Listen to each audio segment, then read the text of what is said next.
దేవుని ప్రియమైన బిడ్డలారా, ప్రభువైన యేసుక్రీస్తు వారి నామములో మీ అందరికీ నా హృదయపూర్వకమైన వందనాలు. ఈ మీడియా ద్వారా దేవుని వాక్యాన్ని ఆలకిస్తూ మరి మీ ప్రార్థన అవసరతలు కూడా మాతో పంచుకుంటున్నందుకు చాలా సంతోషం. మేము మీకోసం నిత్యము ప్రార్థిస్తున్నాం. దేవుని బిడ్డలారా, ఒకరి కోసం ఒకరు మరో ప్రార్థన చేయాలి. ప్రభు ఇచ్చిన వాగ్దానం ప్రకారం మత్తయి సువార్త 18:20లో ఇద్దరు ముగ్గురు ఎక్కడ కూడి ఉందరో అక్కడ ప్రభు ఉంటారని వాగ్దానం చేశారు. అలాగే ఇద్దరు ముగ్గురు భూమి మీద ఏకీవించి ప్రార్థిస్తే అది తప్పనిసరిగా వారికి దొరుకుతుందని వాగ్దానం చేశారు. కనుక మనము ఒకరి కోసం ఒకరు ప్రార్థించినప్పుడు, ఇద్దరు ముగ్గురుగా ప్రార్థించినప్పుడు ప్రభు తప్పనిసరిగా మనవి ఆలకిస్తున్నారు, మనకు జవాబిస్తున్నారు. కనుక మీ ప్రార్థన అవసరతలు ఉంటే తప్పనిసరిగా మీ సహోదరుడిగా మాతో పంచుకోవచ్చు. వాట్సాప్లో మెసేజ్ పెట్టవచ్చు. దేని బిడ్డలారా, నేను నా కుటుంబము సంఘములు కూడా మీకోసం ప్రార్థిస్తున్నాయి.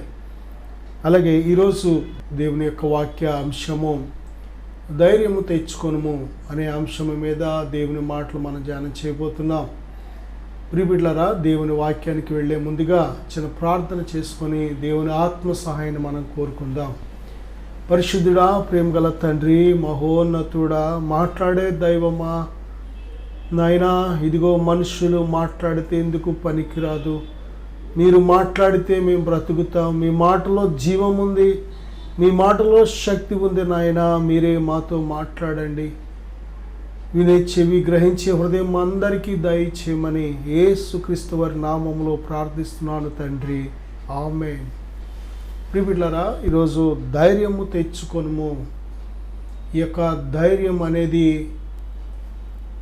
పరిశుద్ధ బైబిల్ గ్రంథంలో అనేక చోట్ల దేవుడు దీనిని గురించిన పూర్తి వివరణ దేవుడు మనకిస్తున్నాడు. మానవ జీవితంలో చాలాసార్లు ఏదైనా కష్టం ఎదురైనప్పుడు మన ఆత్మీయులు, మన పరిచయస్తులు, మన బంధువులు, మన స్నేహితులు ఒక మాట అంటూ ఉంటారు, ధైర్యంగా ఉండు, ధైర్యంగా ఉండు, ధైర్యంగా ఉండు. మంచి మాట. ధైర్యంగా ఉండు అంటే ధైర్యం రాదు, కానీ ఆ మాట మనం కామన్గా సహజంగా అలవాటైన ఒక మాటగా వాడుతూ ఉంటాం. ధైర్యంగా ఉండు, ధైర్యంగా ఉండు, ధైర్యంగా ఉండు. కానీ ధైర్యంగా ఉండు అన్నంత మాత్రాన ధైర్యం రాదు. దేనిని బట్టి ధైర్యం వస్తుంది? ధైర్యాన్ని ఇచ్చే కొన్ని ప్రత్యేకమైన విషయాలు ఉన్నాయి. మనను ధైర్యవంతులుగా సిద్ధపరిచే కొన్ని ప్రత్యేకమైన సంఘటనలు ఉన్నాయి. మనం తెలుసుకోవలసిన ప్రత్యేకమైన కొన్ని సత్యాలు ఉన్నాయి. అవి ఎప్పుడైతే మనం తెలుసుకుంటామో, వాటిని మనం విశ్వసిస్తామో, వాటిని మనం పొందుకుంటున్నాం, అప్పుడు మాత్రమే ఈ ధైర్యం అనేది మనం పొందుకుంటున్నాం. దేని బిడ్డారా, ధైర్యం కావాలి. ఈ భూమి మీద ఒక మానవుడు విశ్వాసిగా మారిన తర్వాత దేవుని కోసం బ్రతుకుచున్న ప్రతి అడుగు కూడా మనకు తప్పనిసరిగా ఈ ధైర్యం అనేది అవసరం. ప్రభువైన యేసుక్రీస్తు వారి శిష్యులు యేసయ్యతో ఉన్నప్పుడు వారు ఎలాగున్నారంటే పిరికివారిగా ఉన్నారు. పేతురును కానీ మనం చూసినట్లయితే ఎక్కడ చంపేస్తారేమోనని అబద్ధం ఆడుతున్నాడు. ప్రభు ఎవరో నాకు తెలియదు అని అబద్ధం ఆడుతున్నాడు. కారణం ఏంటంటే పిరికివాడిగా ఉన్నాడు. ఇస్కరియోతు యోధ చూసినట్లయితే ధనానికి పూర్తిగా బానిసగా ఉన్నాడు. చివరి వరకు ఆయన దేవునికి లోబడలేదు, దేవుడిచ్చే ధైర్యాన్ని పొందుకోలేకపోయాడు. కనుకనే జయించలేక తన జీవితంలో ఓడిపోయాడు. తన కోసం లేఖన ప్రకారం ఏర్పాటు చేయబడిన స్థలానికి వెళ్ళిపోవలసి వచ్చింది. ఇక మిగిలిన శిష్యులు కానీ మనం చూసినట్లయితే దేని బిడ్డలారా, చాలా విషయాల్లో వారు ఎలాగున్నారంటే బలహీనంగా ఉన్నారు. ఆత్మీయ జీవితంలో వారు బలహీనంగా ఉన్నారు, పిరికివారిగా ఉన్నారు. దేని బిడ్డలారా, మన ఆత్మీయ జీవితంలో తప్పనిసరిగా మన యొక్క ధైర్యాన్ని ప్రదర్శించవలసిన పరిస్థితులు ఎదురవుతూ ఉంటాయి. తప్పనిసరిగా ఈ లోకం అంతా కూడా ప్రతికూలమైన లోకం. ఈ లోకంలో ఒక విశ్వాసి జీవించడానికి అనుకూలమైన వాతావరణం కాదు. ఒక పరిశుద్ధురాలు జీవించడానికి అనుకూలమైన వాతావరణం కాదు. ఒక నీతిమంతురాలు జీవించడానికి అనుకూలమైన వాతావరణం కాదు. దేవుని యందు భయభక్తులు కలిగిన ఒక వ్యక్తి జీవించడానికి అనుకూలమైన వాతావరణం కాదు. ఈ భూమి అంతా కూడా, ఈ లోకము దాని యొక్క అధికారం అంతా కూడా ఎవరి చేతిలో ఉందంటే శత్రువైన సాతాను చేతిలో ఉంది. ఎందుకంటే మనమే పాపము చేయటం ద్వారా శత్రువైన సాతానికి స్వాధీనపరిచాం. అందుకే వాడు ప్రభు దగ్గరికి వచ్చి, నువ్వు సాగిలపడి నాకు నమస్కరించిన ఎడల ఈ లోక రాజ్యాలు వాటి మహిమ నీకు ఇస్తాను, ఎందుకంటే అది నాకు అప్పగించబడి ఉంది అని అంటున్నాడు. దేవుడు అప్పగించకుండా దేవుడు మానవుడికి ఇచ్చిన ఈ అధికారము, ఈ మహిమ, ఈ ఘనత సాతాను చేతికి ఎలాగ వెళ్ళింది అంటే, వాడు చేసిన మోసం, మనలను మోసపరిచి శత్రువైన సాతాను మనము అనుభవించవలసిన భోగాన్ని వాడు లాక్కొని మనకు ఎరగా చూపిస్తున్నాడు. వాడు తప్పుడు పనులు చేస్తే వాడు మనకి ఇస్తానని, ఈ లోక రాజ్యాలు వాటి మహిమను ఇస్తానని మనకు ఎర్రగా చూపెడుతున్నాడు. దేని బిడ్డారా, ఆదికాండం 1వ అధ్యాయం 28వ వచనంలో కనుక చూసినట్లయితే, దేవుడు ఈ భూమి మీద సంపూర్ణమైన ఆధిపత్యాన్ని, అధికారాన్ని దేవుడు మనకిచ్చాడు. ఈ భూమిని నిండించమని, వృద్ధి పొందమని, ఈ భూమిని స్వాధీనపరుచుకోమని, ఈ భూమి మీద విస్తరించమని దేవుడు మనల్ని ఆశీర్వదించి ఈ భూలోకాన్ని దేవుని పిల్లలమైన మన చేతికి, నరులమైన మన చేతికి అప్పగించాడు. కానీ మనము మొదటిలోనే మోసపోయాం. శత్రువైన సాతాను చెప్పిన అబద్ధాలకు దేని బిడ్డ లొంగిపోవడం వల్ల, వాడు చేయమన్న పాపిష్టి పనులు చేయడం వల్ల దేవుడు మనకిచ్చిన మంచి ఉన్నతమైన అధికారాన్ని, మహిమను, ఘనతను పోగొట్టేసుకున్నాం. కానీ దేవుడు మనల్ని ప్రేమిస్తున్నాడు, మనను చాలా ప్రేమిస్తున్నాడు. అందుకే మనల్ని విడిచిపెట్టలేదు. అంతేకాదు దేని బిడ్డారా, మనం పోగొట్టుకున్నదంతా మళ్ళీ తిరిగి శత్రువు చేతుల నుంచి మనకు దయచేస్తున్నాడు. దేని బిడ్డారా, ఆ రోజు ఏ నిత్య జీవ వృక్ష ఫలాలు తినకుండా నిత్య జీవాన్ని మనం పోగొట్టుకున్నాము, అదే నిత్య జీవాన్ని ప్రభువైన యేసుక్రీస్తు వారి ద్వారా తిరిగి దేవుడు మనకు దయచేస్తున్నాడు. దేవుడు లోకమును ఎంతో ప్రేమించెను కాగా, ఆయన తన అద్వితీయ కుమారునిగా పుట్టిన వాని యందు విశ్వాసముంచు ప్రతివాడు నశింపక నిత్య జీవము పొందినట్లు ఆయనను అనుగ్రహించాడు. యేసునందు విశ్వాసముంచిన వాడు నిత్య జీవము గలవాడు. ప్రియుడా, మనము పరలోకపు తండ్రితో ఏదేని తోటలో ఆదాము, అవ్వ మన పితరులు చక్కటి సహవాసాన్ని కలిగి ఉన్నారు. కానీ వారు దేవుని మాట వినక పాపము చేయటం ద్వారా ఆజ్ఞాతిక్రమం, పాపం వల్ల వచ్చే జీతం మరణము, అంటే దేవునితో సహవాసాన్ని వారు కోల్పోయారు. వారు ఎప్పుడైతే మంచి చెడ్డల తెలుగునిచ్చి వృక్ష ఫలాలు తినవద్దని చెప్పిన దేవుని ఆజ్ఞను అతిక్రమించి తిన్నారో వారు అప్పుడే చచ్చిపోయారు. చనిపోవడం అంటే మొదటిగా ఆత్మలో చచ్చిపోయారు. దేని బిడ్డారా, మన పాపముల చేత, మన అపరాధముల చేత, మన అతిక్రమముల చేత, మన దోషముల చేత మన ఆత్మ చచ్చిపోతుంది. ప్రియుడ, దేవునికి మనకు ఉన్న గొప్ప సహవాసాన్ని పోగొట్టుకుంటున్నాం. కనుకనే ఆత్మలో చచ్చని స్థితిలో ఉన్న వారితో సహవాసం చేయడం దేవుని ఏర్పాటు, చిత్తం కాదు. కనుకనే మొదటిగా ఏదేని తోటలో నుంచి దేవుడు వారిని బయటికి పంపివేసేసాడు. కనుక దేని బిడ్డారా, మనం పోగొట్టుకున్న ఆ సహవాసం ఈరోజు మళ్ళీ ప్రభువైన యేసుక్రీస్తు వారి ద్వారా, ఆయన రక్తము మనలను కడుగుట ద్వారా, మన పక్షంగా ఆయన తండ్రి సన్నిధిలో విజ్ఞాపన చేయటం ద్వారా మళ్ళీ తిరిగి పరలోకపు తండ్రితో మనం గొప్ప సహవాసాన్ని కేవలం ప్రభువైన యేసుక్రీస్తు వారి ద్వారా మనం కలిగి ఉంటున్నాం. మన సమస్త ఆత్మలకు తండ్రి అయిన దేవునితో సహవాసం కలిగి ఉండడం అనేది చాలా అవసరం, చాలా ప్రాముఖ్యమైన విషయం. దేని బిడ్డలారా, దేవునితో సహవాసం వ్యర్థం కాదు. దేవునితో సహవాసం లేకపోతేనే మనకి కీడు, చెడ్డదే. దేవునితో సహవాసం లేకపోతే ఈ భూమి మీద ఉన్న మన శత్రువైన సాతాను ఏమాత్రము కూడా మనలను క్షేమంగా ఉండనివ్వడం. అందుకే ఈ భూలోకం అంతా కూడా దేవుని పిల్లలకు డేంజర్ జోన్. అది ఈ డేంజర్ జోన్లో ఒక వ్యక్తి క్షేమంగా ఉండాలి అంటే తప్పనిసరిగా దేవుని యొక్క కాపుదల, భద్రత, దేవుని యొక్క సహాయము, దేవుని ఆలోచన, దేవుని నడిపింపు తప్పనిసరిగా కావాలి. యోబు దేవుని యందు భయభక్తులు కలిగి, యోబు న్యాయవంతుడుగా, నీతిమంతుడుగా, యథార్థవంతుడుగా చెడుతనాన్ని విసర్జించి బ్రతుకుతున్నాడు. యోబు చుట్టూ సాతాను ఎన్నోసార్లు యోబుని నాశనం చేయాలని, యోబు మీద దాడి చేయాలని, యోబుకు కలిగిన దాని మీద దాడి చేయాలని ఎన్నోసార్లు ప్రయత్నం చేశాడు, కానీ చేయలేకపోయాడు. కారణం ఏంటంటే దేవుడు యోబు చుట్టూ, యోబుకు కలిగిన సమస్తము చుట్టూ కంచె వేశాడు. దేవుని కంచె మనకు అవసరం. దేవుని కాపుదల, దేవుని భద్రత లేకపోతే ఈ భూమి మీద ఏమాత్రం కూడా క్షేమంగా ఉండలేవు.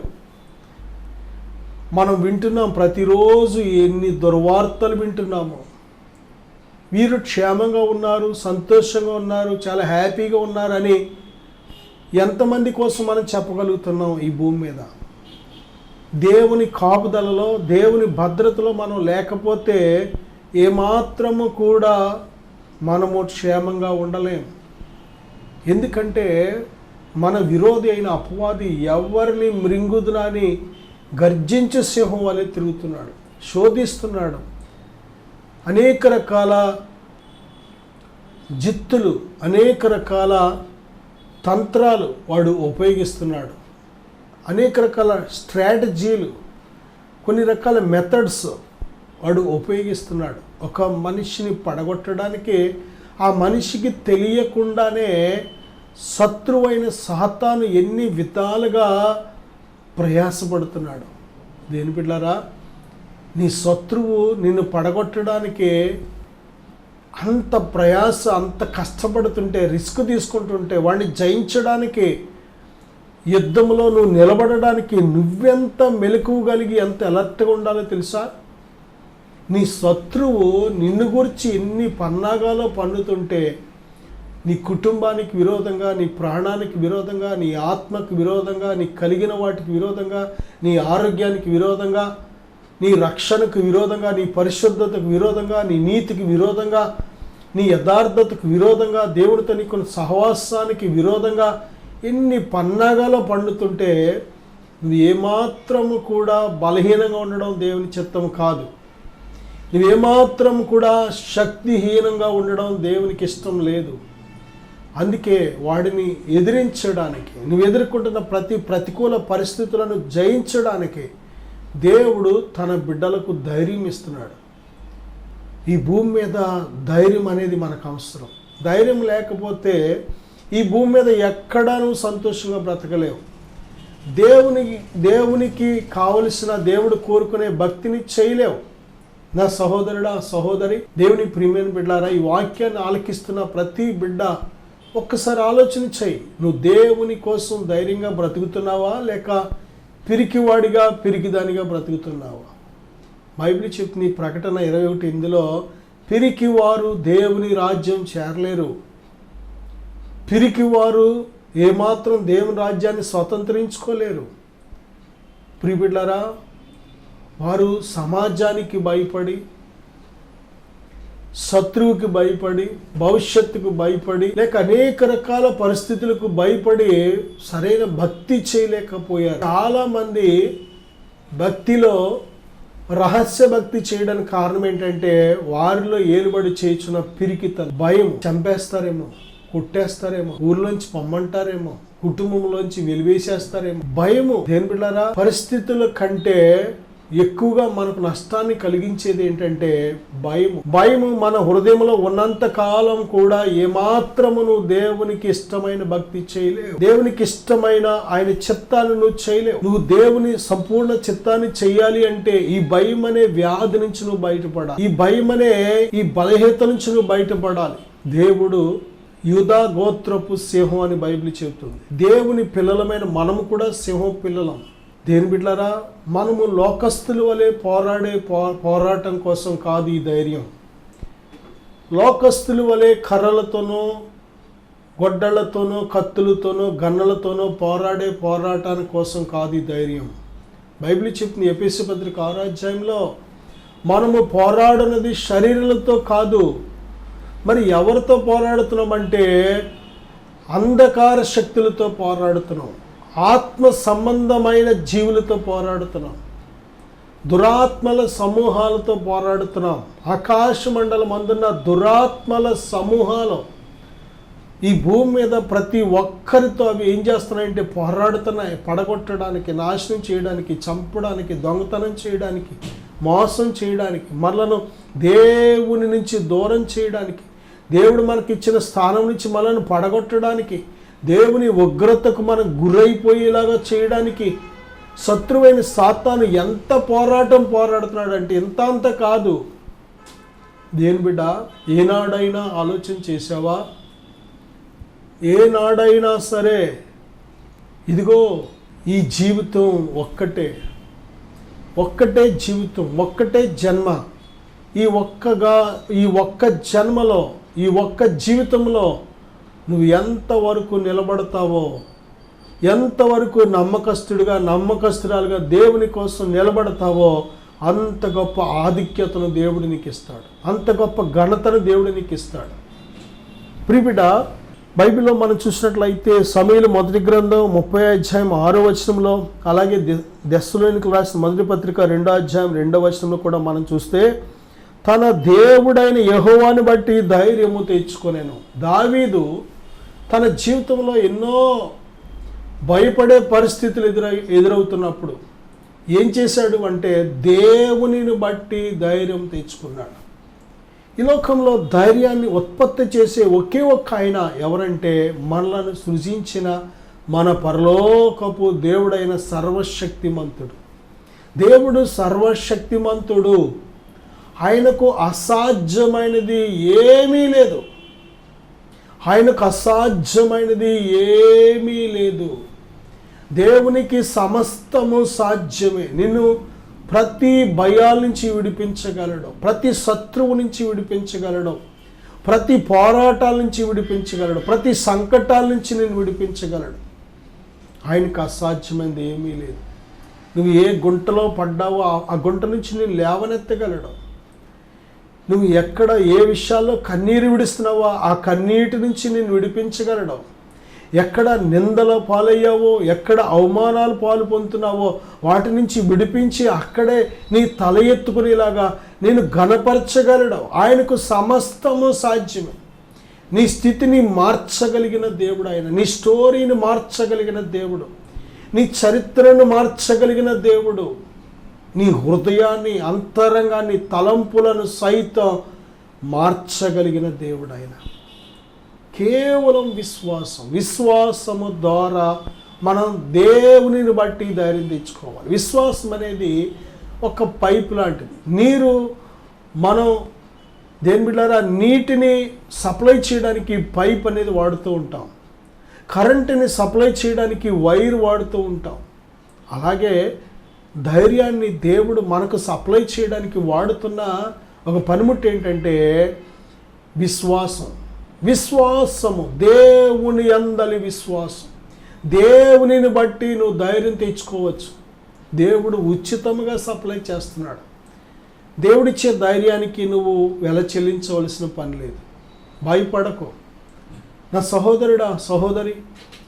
అన్ని పరిస్థితుల్లో దేవుని బిడ్డవైన నీవు ధైర్యంగా ఉండాలని దేవుడు ఆశపడుతున్నాడు. దేవునిని బట్టి ధైర్యం, దేవుని గురించి ఎప్పుడు నువ్వు తెలుసుకుంటావో, ఎంతగా తెలుసుకుంటావో, దేవుని యందు నువ్వు ఎంతగా విశ్వాసం ఉంచగలుగుతావో అంతవరకు ధైర్యం అనేది నీ లోపల ప్రవహిస్తూ ఉంటుంది. మన హృదయాలకు కావలసిన దేవుని ధైర్యం, దేవుడిచ్చే ధైర్యం. ఈ లోకంలో పరిస్థితులు, గాలి, వాన, వరద ఉంటాయి, భూకంపం ఉంటుంది. ఒక ఇల్లు కట్టామంటే అది ఎన్ని పరిస్థితులను జయించాలో తెలుసా? గాలి, బలమైన గాలి వీస్తున్నప్పుడు చెట్లు, పెద్ద పెద్ద చెట్లు పడిపోతూ ఉంటాయి.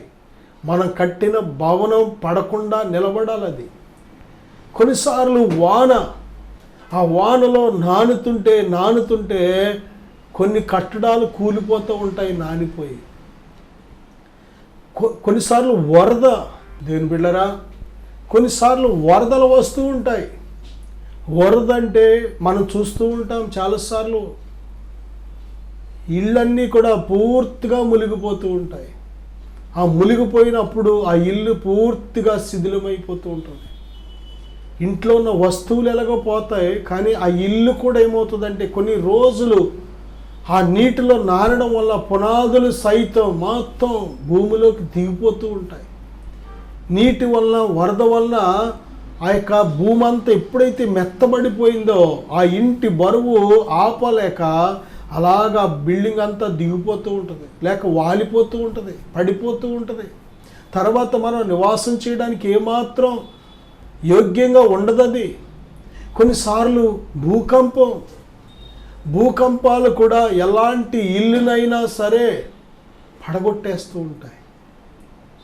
దేని బిడ్డారా, కొన్ని దేశాల్లో మనం చూస్తూ ఉంటాం, భూకంపాలను సైతం తట్టుకునే గృహాలు కడుతున్నారు. నిజమే, మన జీవితం నిలబడాలి.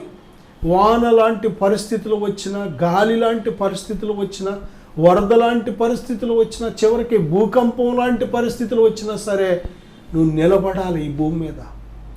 దేవుడు నేను పిలిచే వరకు నీ సమయం, దేవుడు భూమి మీద ఎంతకాలమో జీవించాలని దేవుడిచ్చాడు అంతవరకు నీ కాలం నువ్వు సంపూర్ణంగా భూమి మీద దీర్ఘాయుష్మంతుడిగా జీవించాలి అంటే తప్పనిసరిగా ఈ ధైర్యాన్ని నువ్వు ధరించుకోవాలి. ధైర్యం లేకపోతే, పిరికితనం హృదయంలోకి వచ్చిందంటే ఆ పిరికితనమే మన కాలానికి ముందుగా మనల్ని తీసుకెళ్ళిపోతూ ఉంటుంది. ఒకడు బ్రతికినా సరే బ్రతికినంత కాలం కూడా నెమ్మది లేకుండా, సంతోషం లేకుండా బ్రతుకుతూ ఉంటాం. దావీదు తన దేవుడైన యెహోవాని బట్టి ధైర్యం తెచ్చుకున్నాడు. కీర్తన 27వ అధ్యాయం 13-14 వచనాల్లో చూస్తే యెహోవా కొరకు కనిపెట్టుకొని ఉండుమని బైబిల్ చెప్తుంది. దేవుని కొరకు నువ్వు కనిపెట్టుకుంటే తప్పనిసరిగా ధైర్యం అనేది నీకు అందుతుంది. దేవుని కోసం కనిపెట్టుకోవాలి. మనకు వస్తున్న సమస్యలు దేవుని దగ్గర తీసుకురావాలి. మనకు వస్తున్న సమస్యలు దేవునితో చెప్పాలి. మనకు వస్తున్న సమస్యలకు దేవుడిచ్చే ఆలోచన ఏంటి, దేవుడిచ్చే జవాబు ఏంటని కనుగొని ఆయన చేయమన్న పని మనం చేయాలి. అంతేకాదు, ఆయన జవాబు ఇచ్చే వరకు ఆయన సన్నిధిలో కనిపెట్టుకునే వారిగా మనం ఉండాలి. మన సొంత ప్రయత్నం, మన సొంత జ్ఞానం, మన సొంత శక్తి చేత మనం ముందుకు వెళ్ళినట్లయితే ఇంకా ఇంకా ఇంకా రిస్కులో పడుతూ ఉంటాం. కానీ మనల్ని విడిపించే దేవునికి ఎప్పుడైతే మనం అవకాశం ఇస్తామో దేవుడు అతి సులువుగా, ఆయన సమయం చాలా విలువైనది. నిన్ను లేవనెత్తే సమయం వచ్చిందంటే ఎటువంటి భయంకరమైన పరిస్థితులు నీ చుట్టూ ఉన్న దేవుడిని లేవనెత్తుతాడు. దేవుని బిడ్డ, నా సహోదరుడా, సహోదరి, పరిస్థితులను చూసి భయపడకో, పరిస్థితులను చూసి కృంగిపోకో, పరిస్థితులను చూసి ఏడవకో, పరిస్థితులను చూసి బెదిరిపోవద్దు, పరిస్థితులను చూసి పారిపోవద్దు. పరిస్థితులను మార్చగలిగిన దేవుడు, నీ స్థితిని మారగలిగిన దేవుడు ఆయన. నమ్ముట నీ వల్ల అయితే నమ్మువానికి సమస్తము సాధ్యమే. దేవుని ప్రియబిడ్డ, దేవుని యందు విశ్వాసముంచు. దేవుడు నమ్మదగిన దేవుడు. నేను మధ్యలో విడిచిపెట్టడు, నిన్ను మధ్యలో ఏమాత్రం విడిచిపెట్టడు. ఆయన నమ్ముకొనదగిన సహాయకుడు. దేవుని కొరకు కనిపెట్టుకునే జీవితం మనకు కావాలి. చర్చికి వెళ్ళి రావడం కాదు, దేవుని కొరకు కనిపెట్టుకునే జీవితం మనకు కావాలి. దేవుడు జవాబిచ్చే వరకు ఆయన సన్నిధిలో మొర్ర పెట్టాలి. దేవుని యందు పూర్తి విశ్వాసం ఉంచాలి. దేవుని యందు పూర్తి విశ్వాసం ఉంచాలి. విశ్వసిస్తే నువ్వు కలవరపడవు. దేవుని విశ్వసించినట్లయితే ఏమాత్రము నువ్వు భయపడవు. ఎందుకంటే ప్రభు జవాబిస్తున్నాడు కనుక. దేని బిడ్డ, పరిస్థితులు చాలాసార్లు మన చేయి దాటిపోతూ ఉంటాయి. ఇక మనం ఏమీ చేయలేని పరిస్థితులు. అది అనారోగ్యం కావచ్చు, అప్పు సమస్య కావచ్చు, నిందలు కావచ్చు, ఒంటరితనం కావచ్చు, వ్యాపారం కావచ్చు, ఉద్యోగం కావచ్చు, వివాహ విషయాల్లో కావచ్చు, ఏ విషయాల్లోనైనా సరే నువ్వు పిరికి వ్యక్తిగా ఉంటే పరిస్థితుల్ని చేయి దాటిపోతాయి. కానీ దేవుని చేయి దాటలేదు ఏ పరిస్థితి. దేవునికి సమస్తము సాధ్యమే. ఆయన ప్రతి పరిస్థితిని కూడా చక్కబెట్టగలడు ఆయన. దేని బిడ్డ, 2 మాటలు మనం చెప్పుకున్నాం ఈ వర్తమానంలో. దేవునిని బట్టి ధైర్యము తెచ్చుకోవాలి. నువ్వు దేవుణ్ణి కలిగి ఉన్నావా? దేవుణ్ణి ఎరిగి ఉన్నావా? దేవుని మీద విశ్వాసం ఉంచున్నావా? నీ భారం దేవుని మీద వేసావా? దేవునిని బట్టి ధైర్యం తెచ్చుకో. రెండవదిగా, దేవుని కొరకు కనిపెట్టుకో. దేవుడు జవాబిచ్చే వరకు, దేవుడు నేను లేవనెత్తే వరకు కనిపెట్టుకో. నేను సిగ్గుపడనివ్వడు దేవుడు. చిన్న ప్రార్థన చేద్దాం. పరిశుద్ధుడా, ఘనమైన తండ్రి, ఈ ప్రార్థన ఏకీవిస్తున్న ప్రతి బిడ్డను ఇప్పుడే జ్ఞాపం చేసుకో తండ్రి. వారు పడిన స్థితి నుంచి లేవనెత్తండి ప్రభువా. ప్రభువా, వారి సంకటాలు కుదర్చండి నాయన. మీ నామములో వారి స్థితి మార్చబడునుగాక. వారు పడిన స్థితి నుంచి లేవనెత్తబడునుగాకని ప్రార్థిస్తున్నాను. వారి కన్నీరు తొడవబడునుగాకని ప్రార్థిస్తున్నాను. నీ బిడ్డల జీవితంలో ప్రతి ప్రతికూల పరిస్థితులు అనుకూలంగా మార్చబడునుగాకని ప్రార్థిస్తున్నాను తండ్రి. ప్రార్థనలు ఏకీవిస్తున్న ప్రతి బిడ్డకు విరోధంగా ఉన్న ప్రతి విధమైన అపవాది వాడి క్రియలు లయమైపోవునుగాకని ప్రార్థిస్తున్నాను. బలపరచండి. మీ సంపూర్ణ చిత్తాన్ని బిడ్డలు గ్రహించి మీ చేయి పట్టుకొని మీతో నడుచుటకు కృప దయచేయమని యేసు నామములో ప్రార్థిస్తున్నాను తండ్రి. ఆమేన్. God bless you.